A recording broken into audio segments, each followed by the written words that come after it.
আসসালামু আলাইকুম, hello viewers, welcome to back my YouTube channel Techbabu. Facebook marketing এর নতুন একটি ভিডিওতে আপনাদের আবারও স্বাগতম। লাস্ট ভিডিওতে আমি আপনাদের ফেসবুক অ্যাডমিনারদের ড্যাশবোর্ড নিয়ে আলোচনা করেছিলাম, যে ড্যাশবোর্ডটা কীভাবে কাস্টমাইজ করতে হয় তা আপনাদের দেখিয়েছি। তো এই ভিডিওতে অ্যাডমিনারদের কিছু গুরুত্বপূর্ণ বিষয় নিয়ে আপনাদের সাথে আলোচনা করব। আমরা যখন কোনো একটি নতুন প্রোডাক্টস নিয়ে অ্যাড রান করি, যেহেতু এখন অডিয়েন্স ইনসাইট নেই, যার ফলে কিন্তু আমরা আমাদের প্রোডাক্টের এক্স্যাক্টলি কাস্টমারগুলো কিন্তু খুঁজে বের করা কিন্তু একটু কষ্ট।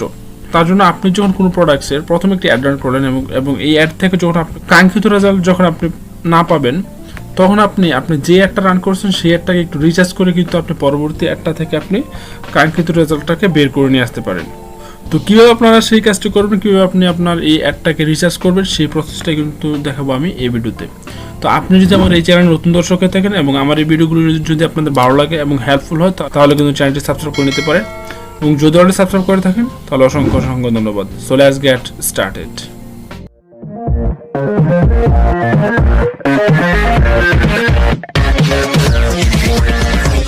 তো আপনি যখন কোনো একটি অ্যাড এক্সপ্লেন করবেন, তো সেক্ষেত্রে আপনি এখানে ভিউ চার্ট একটি অপশন দেখতে পাচ্ছেন। এই ভিউ চার্ট অপশনে ক্লিক করবেন। তো ভিউ চার্ট অপশনে ক্লিক করার পর প্রথমে হচ্ছে পারফরমেন্স, তারপর হচ্ছে ডেমোগ্রাফিক্স, তারপর হচ্ছে প্ল্যাটফর্ম। ডেলিভারি অপশনটা থাকতে পারে, নাও থাকতে পারে। তো প্রথমত হচ্ছে পারফরমেন্সের যে ব্যাপারটা, তা হচ্ছে দেখতে পাচ্ছেন যে এটা হচ্ছে 45 রেজাল্টস, যে আমি একটা অ্যাড রান করেছিলাম। এটা ছিল একটা freight and courier service, international তারা সার্ভিস দিয়ে থাকে, ডোর টু ডোর। তাদের রেট হচ্ছে 40। আমি যখন একটা $10 একটা রান করছি, 45টা রেজাল্টস আসছে, এবং তার যার সিপিসি রেট কিন্তু ছিল 22 সেন্টের মতো। আর রিচ কিন্তু 6614 হয়েছে, ওকে, $10। তো এটা আমার কাঙ্ক্ষিত রেজাল্ট আসে নাই, কারণ যেহেতু আমি এর আগে কখনো একটি ইন্টারন্যাশনাল কুরিয়ার সার্ভিস নিয়ে কাজ করি নাই, তার জন্য কিন্তু আমি এটাকে এক্স্যাক্টলি টার্গেট করতে পারিনি। তো আমি এখন এই একটা রান করছি জাস্ট বোঝার জন্য, $10 স্পেন্ড করছি। তো এখান থেকে দেখতে পারেন যে এখানে প্রথমত যে অপশনটা, তা হচ্ছে আমার এখানে যে রেজাল্টস, যে মেসেজিং কস্ট, যে কত আমার কস্ট পড়ছে প্রতিটা রেজাল্টে, এটা কিন্তু এখানে দেখাচ্ছে যে প্রথম দিন কীরকম রেজাল্ট আসছে, দ্বিতীয় দিন কীরকম রেজাল্ট আসছে, তৃতীয় দিন কীরকম আসছে। এটা কিন্তু এই গ্রাফটা কিন্তু এখানে শো করতেছে, ওকে। তো এটার মাধ্যমে আপনি তেমন কোনো কিছু কাস্টমার রিসার্চ করতে পারবেন না, জাস্ট এই গ্রাফ থেকে আপনি বুঝতে পারবেন যে কোন দিন কতটা রেজাল্ট আপনি গেইন করছেন এবং কস্ট পার কত রেজাল্ট পড়ছে, এটাকে আপনি এখান থেকে জানতে পারবেন, ওকে। তো তারপর হচ্ছে রিচ। আমি যদি রিচে ক্লিক করি, যে কোন দিন কত রিচ হয়েছে, আপনি এটা এখান থেকে জানতে পারবেন। যে আমি যদি প্রথম দিন ধরি, যে প্রথম দিন হচ্ছে 1012 রিচ হয়েছে, এবং তারপর দ্বিতীয় দিন হচ্ছে 1007। আর ফ্রিকোয়েন্সি হচ্ছে 1.29। ফ্রিকোয়েন্সিটার ব্যাপারটা হচ্ছে যে যখন আমরা একই অ্যাড একই ব্যক্তির কাছে বারবার পৌঁছাই, সাপোজ আমি একটি অ্যাড একাধিকবার দেখলাম, তখন কিন্তু এটা ফ্রিকোয়েন্সি, ওকে। এটা হচ্ছে কমিউনিকেটিভ মেথডে হয়। কমিউনিকেটিভ মেথডটা হচ্ছে আমরা যে ক্রমযোজিত যেই ম্যাথগুলো করেছিলাম আপনার পরিসংখ্যানে, ওইটাই হচ্ছে কিন্তু কমিউনিকেটিভ মেথড। তো তারপর হচ্ছে আমি যদি নিচে অ্যামাউন্ট স্পেন্ডে যাই, যে কোন দিন কত ডলার স্পেন্ড হয়েছে, এটা কিন্তু এখানে গ্রাফ আকারে শো করতেছে, ওকে।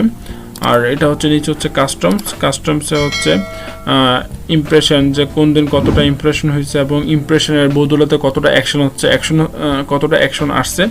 আর অ্যাকশন হচ্ছে কি, যে আপনার এই অ্যাডটা দেখার পর কতজন আপনার পোস্টে এঙ্গেজমেন্ট বাড়াইছে, অথবা আপনার পোস্টে লাইক করছে, অথবা কমেন্ট করছে, অথবা আপনাকে মেসেজ করছে, এইগুলো হচ্ছে কিন্তু অ্যাকশন।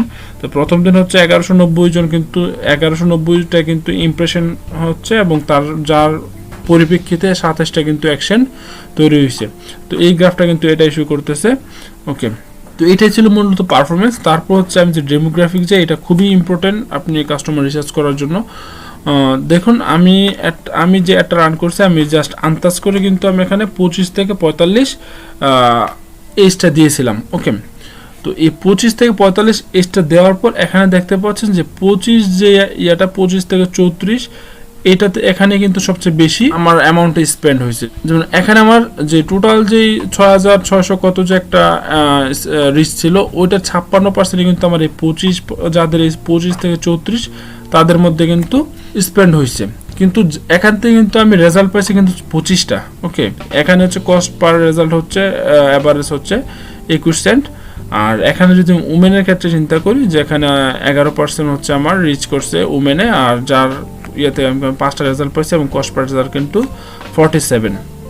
আর আমি যদি 35 থেকে 44 এই অপশনটাতে ক্লিক করি, এখানে দেখতে পাচ্ছেন যে এখানে কোনো উমেনের কোনো রিস্ক নেই, কিন্তু এখানে 24% হচ্ছে ম্যান, কিন্তু এখানে আমি 11টা রেজাল্ট পাইছি এবং এখানে কস্ট পার রেজাল্টের কস্ট হচ্ছে 15 সেন্ট।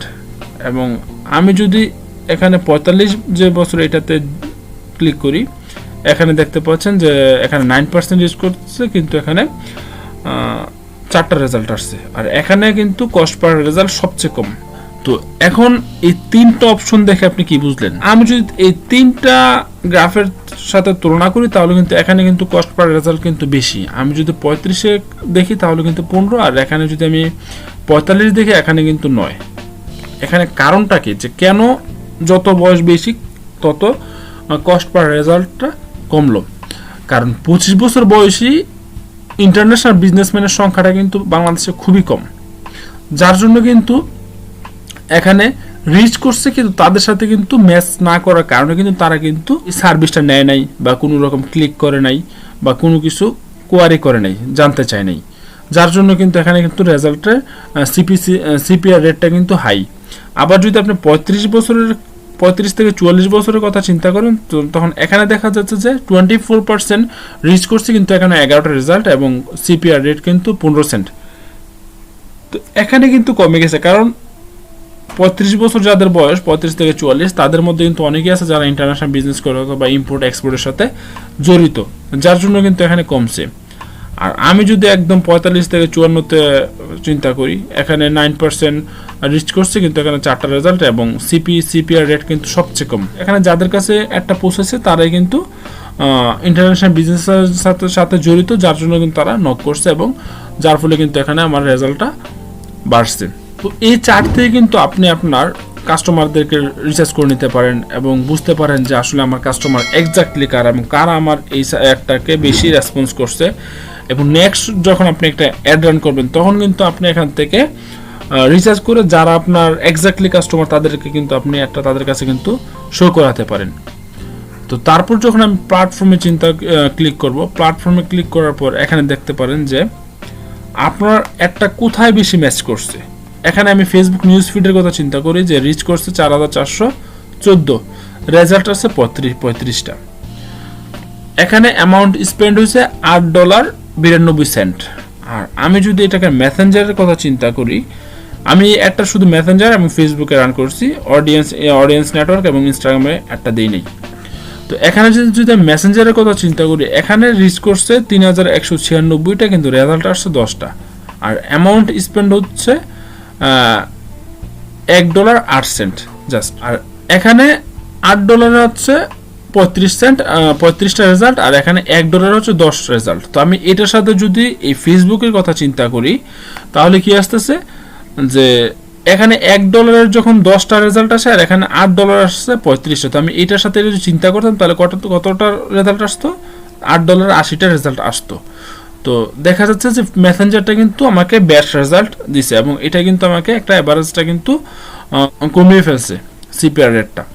তো এই দুইটা অপশন থেকে বোঝা যায় যে আমার এই ফেসবুক প্লেসমেন্ট থেকে মেসেঞ্জার অপশনের প্লেসমেন্টটা দেওয়া আমার জন্য বেস্ট, কারণ আমি এখানে সবচেয়ে কম রেটে আমি কি করতে পারি, রেজাল্ট জেনারেট করতে পারি। তো আপনি যখন এই পারফরম্যান্স, ডেমোগ্রাফিক্স, প্ল্যাটফর্ম এই 3টা অপশন রিসার্চ করবেন প্রথমত কোনো প্রোডাক্টের অ্যাড নিয়ে, তারপর যখন আপনি পরবর্তী কোনো প্রোডাক্টের অ্যাড রান করবেন, তখন ইনশাল্লাহ এর চেয়ে আপনি বেটার রেজাল্ট পাবেন।